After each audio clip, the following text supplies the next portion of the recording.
তুই পারিস। তুই কি বললে? কথাটা কাকে বললে? আমাকে বললে তো? আরে না না, আমার মাথা খারাপ নাকি? আমি তোমাকে এই কথা বলবো? আরে তুমি একটার পর একটা এত বড় বড় সাকসেসফুল বিজনেস দাঁড় করিয়েছো, আর তোমাকে এই কথা বলবো?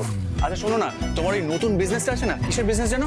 ক্যাফের বিজনেস। ওটাতে কিন্তু আমার পার্টনার নিশ্চয়ই বানিও। হ্যাঁ, আগে আমার ফ্রেশ লাইম ওয়াটারটা বানিয়ে দাও তো। রোজ শালমলি দেয়, আজকে তো তার টিকিট দেখা নেই। ও মাই গড, বৌমনি ফ্রেশ লাইম ওয়াটার পাইনি? মা কি করছো? 2 মিনিট, আমি এক্ষুনি বানিয়ে দিচ্ছি। আমি দিচ্ছি মা তুমি ছাড়ো না, আমি করে নিচ্ছি, তুমি ছাড়ো। আর শোনো না, তুমি শালুকে ডেকো না, বুঝলে?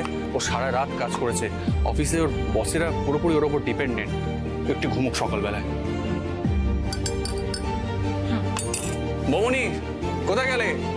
এই নাও তোমার ঠান্ডা ঠান্ডা ফ্রেশ লাইম ওয়াটার। শান্তি মা, শান্তি। ফালতু বকো না তো। বড়দা, বড়দা, ও বড়দা, একটু আসবেন, আমার একটা ইম্পর্টেন্ট জিনিস দেখানোর আছে। বলো। শান্তি শান্তি করতে করতে শান্তি মঙ্গলকারী এসে গেছে।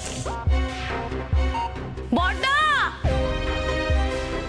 বড়দা, বড়দা, একটা জিনিস দেখাবো আপনাকে। আমার কান দুটো ঠিকই আছে, একটু আস্তে ডাকলে আমি শুনতে পাই ছোট বৌমা। না আসলে আমি এত এক্সাইটেড হয়ে আছি না, আস্তে জোরে আর মাথায় থাকছে না। কেন, টাকা পড়েছে? না না, আপনাকে এই যে এইটা দেখাবো, একটু দেখুন বড়দা এটা। কে ইনি? কে?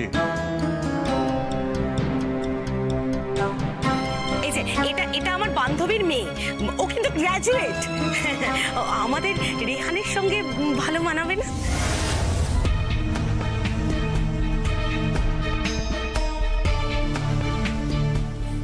না মানে একটু ভারী চেহারা, রংটা একটু ময়লা, কিন্তু উজ্জ্বল শ্যামবর্ণ, খুব ভালো ঘর পর্দা, মানে ভাল লাগবে না রেহানের সঙ্গে? একদম একদম রিয়ানের জন্য একদম পারফেক্ট ম্যাচ, যাকে বলে ওই ম্যাচ ইন হেভেন।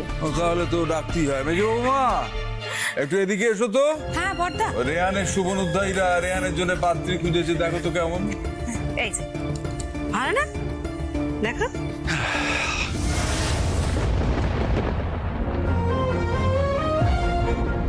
বৌমনির হাসি থেকে মনে হচ্ছে আমার জন্য একটা সুন্দরী পাত্রের সন্ধান এসেছে। কিন্তু একটা কথা, আমার মায়ের কিন্তু ডানা কাটা পরিচয় যে বৌমনিকে একটা টক্কর দিতে পারে। কি? চুপ করো তো। আমাকে টক্কর দেওয়ার মতো না এই বাড়িতে কেউ নেই। আর নেক্সট 10 কিলোমিটারের মতো না আমার মতো সুন্দরী তুমি খুঁজে পাবে না। এই দেখো না ফটোটা দেখো। কই দেখি। দেখ,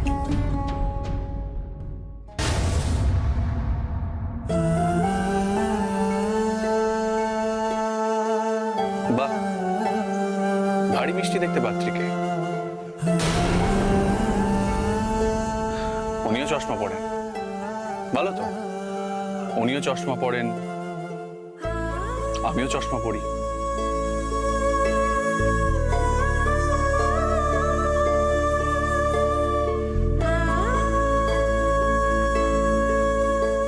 না রে রেহান, মানে আমার না ওই ছবি দেখে এই মেয়েকে খুব একটা পছন্দ হচ্ছে না।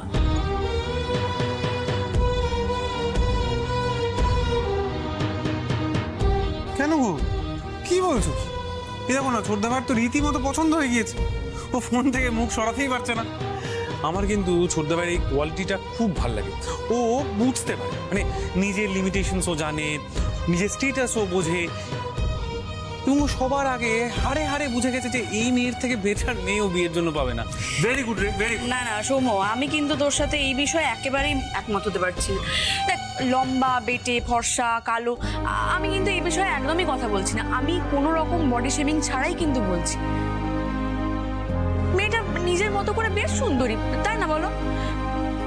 তবে হ্যাঁ, ছোটদা ভাইয়ের সাথে মানাচ্ছে। ছোটদা ভাইয়ের সাথে একটু বেশ ইউনিক, একটু একটু ডাকাবুকো, একটু একটু ডাক সাইডে সুন্দরী মেয়ে মানাবে, তাই না বলো ছোটদা ভাই? এই ছোটদা ভাই, তুমি সত্যি করে বলো তো, মেয়েটাকে তোমার সত্যি পছন্দ হয়েছে? রেহানকে কে পছন্দ করে তার ঠিক নেই, আবার রেহানকে জিজ্ঞেস করছে ওর পছন্দ হয়েছে কিনা। দাও ফোনটা, দাও তো আমাকে। ও একদম বিশ্ব সুন্দরী বিয়ে করবে জানো। শোনো, এই সৌম্য আর বিশ্বর বিয়ের আগে না ফি দিন আমাদের বাড়ি বয়ে ওদের জন্য সম্বন্ধ আসতো। রেহানের জন্য এসছে একটা সম্বন্ধ। হ্যাঁ, ছেলে কি করে না, ছেলে হচ্ছে নার্স। বাহ, কি ভালো প্রফেশন একেবারে। এই যে বর্দা এখানে বসে আছে, বর্দাকে জিজ্ঞেস করো। হ্যাঁ, বর্দাও তো লজ্জায় বাইরের লোকের সামনে বলতেই পারে না রেহান কি করে। একটা ভদ্র পরিবার তাদের বাড়ির মেয়ের সঙ্গে এই ছেলের বিয়ে দিতে রাজি হয়েছে, এটাই ওর 14 পুরুষের ভাগ্য ভালো।